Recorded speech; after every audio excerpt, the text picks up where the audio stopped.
Presented by Aishwarya Music Mathli.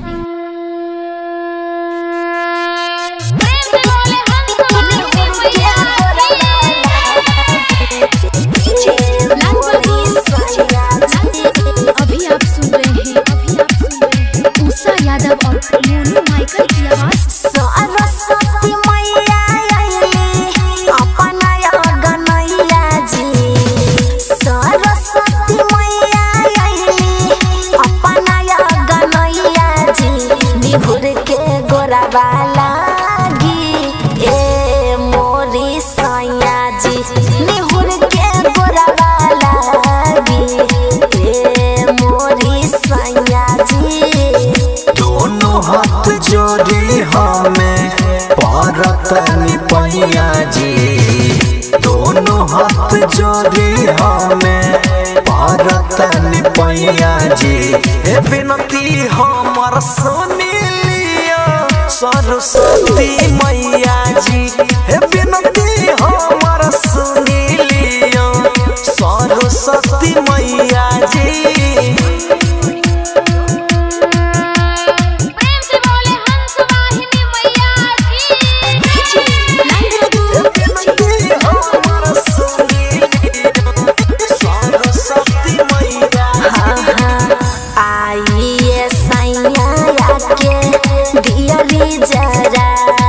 चली जाई है मैया ता मौका फिर ना आई, बात समझी ना जी? समझता नहीं लाइए धनी हम दियारी जराई, सच कहतानी ऐसन मौका फिर ना आई।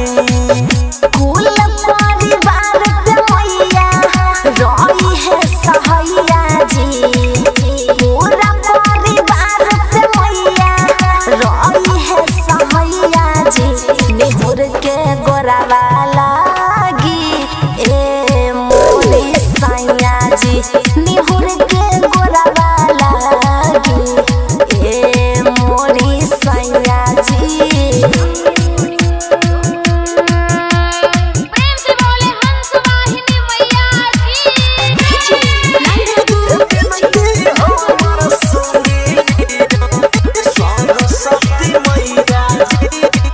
दुखबा बलैया सबके मैया जी हरे, साल भर पे आवे मैया एक बार घरे, बात समझता नहीं? ए माई हमके ऐसन दीही आशीर्वाद जी, जिंदगी भर रहे हमर घर